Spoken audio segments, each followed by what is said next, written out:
Hola, ¿cómo estás, mi compadres?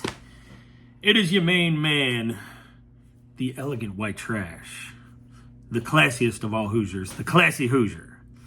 And how are you guys doing today out in YouTube world? And this is just something that I wanted to touch on because it's been grabbing headlines and it's personally kind of affected me because I was a Marine and this individual was a Marine. We're talking rear naked choke on the subway. And we're taught this as Marines throughout enlistments. This is a way to subdue a threat. But as Master Sergeant Simmons used to always tell me, if they're already that far in on you, they're too close. They're too close. You know what I mean? That's how he talked. A great guy. I miss that guy. He's from Mississippi. And basically stating, if somebody's too close, if they're close in on you and you got to choke them, they're too close to you in the first place. So anyway, guys acting erratic on the subway. And from what I've read, this guy's 24 years old when this incident happens. And he's from Long Island. So, he's used to maybe seeing people lead alternative lifestyles, whereas you take some of these people from Missouri and you plant them there, or he's not from Nebraska going, what the heck, this is how people act on the subway. This guy may be accustomed to it.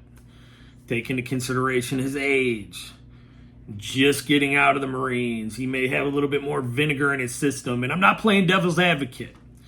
Anyway, back to the rear naked choke. This is kind of like a disciplined, way to subdue, a disciplined hold. You gauge the breathing. It's kind of like this. And you subdue the individual until maybe help comes or something like that, which this individual did not do. I think it's wrong. It's probably going to be a battle cry for knuckle draggers. He done got him one on the subway. I can just see it. Yeah, you rear naked choked a freaking homeless person. You want an award, you freaking clown. Like I said, it's made to subdue, not kill somebody. You're supposed to tap out whenever, you feel like your breathing's getting bad when you're practicing this technique. Personal experiences. So, probably 2008, I'm benching 315, I'm squatting 315, but I'm not healthy. I'm doing a little, Bob Marley. I'm not eating right. I'm on medication that kind of slowed me down. However, I'm benching 315 and squatting 315, but I can't beat the average American up a flight of steps. I'm delusional. So I see this guy at the gym, Colombian dude. He's like, hey, why don't you come over to my house out in Valley Park and grapple with me? I'm like, all right, cool. Yeah, that sounds good. It'll be a good workout. I haven't done that in years, and it showed. I'm telling you, the grappling session in Valley Park lasted about 4 minutes, and this dude could have probably killed me with his bare hands. Colombian dude, stout, built like a freaking tree stump, and when we got to grappling, it was all him. I couldn't do anything. I had some power, but I couldn't flick him off me, anything. And he'd, eventually get me in a chokehold, and hey, that's kind of how you exercise when you're grappling. So anyway, this individual exercised discipline, and as did I. I didn't take a swing at him when I was getting frustrated. None of that. Like, plain and simple, this guy wiped the floor with me.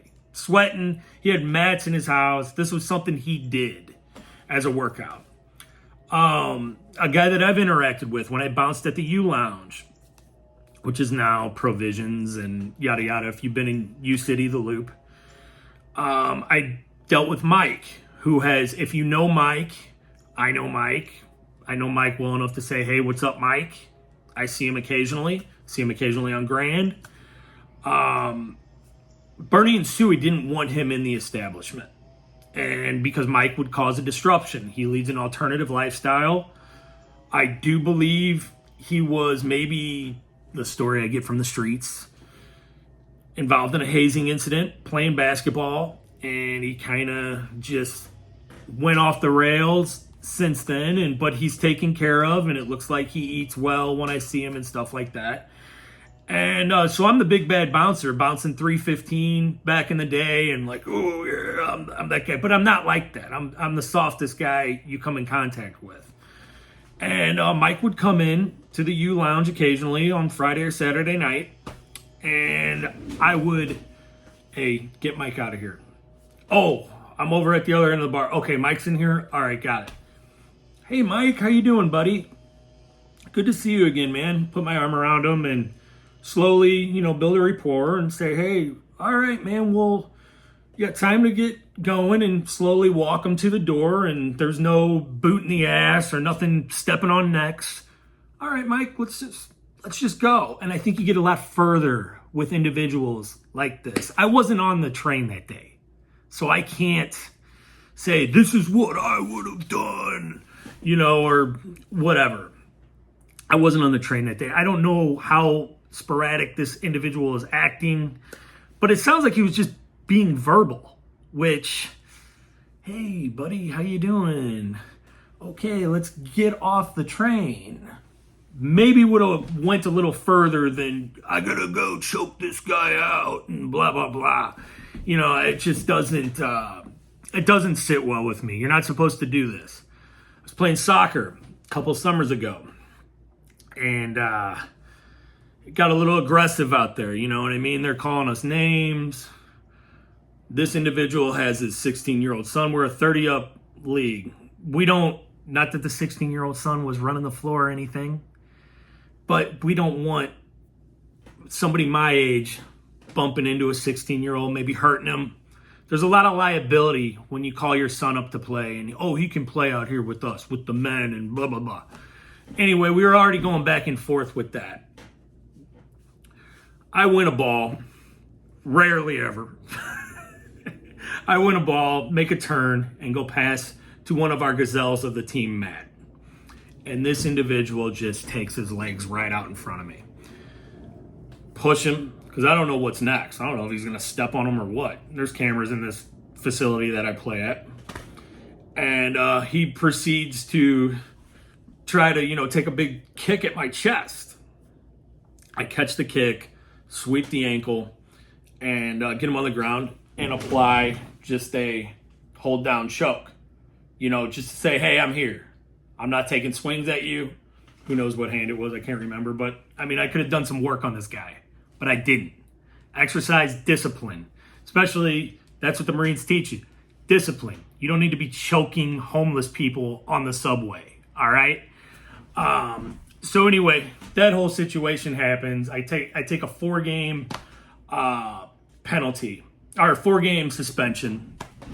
No harm, no foul. Hey, we see that you showed. We just have to give you both a suspension and yada yada. They wrote a statement, keep your kids off the field, yada yada. So no harm, no foul. But discipline was shown. And trust me, there have been times when I've been undisciplined. I've been beat up in bar fights, gotten bar fights. I know I look nerdy now, but yeah, I used to be an idiot. And, I had a chip on my shoulder. Who knows if this guy had a chip on his shoulder and I'm going to get one today. It's kind of what I'm seeing here. So if anything, maybe this situation will be a learning experience for the rear naked choke guy from Long Island who should have known better. And at least he's sweating. You know what I mean? And I don't know where he's coming from. I don't know what was going through his head that day. I don't know what was going through other people's heads that day. But show discipline. Don't freaking go out and do stuff like that. Anyway, that'd be my 2 cents today. I just wanted to touch on that and say remain disciplined. That's it. See ya.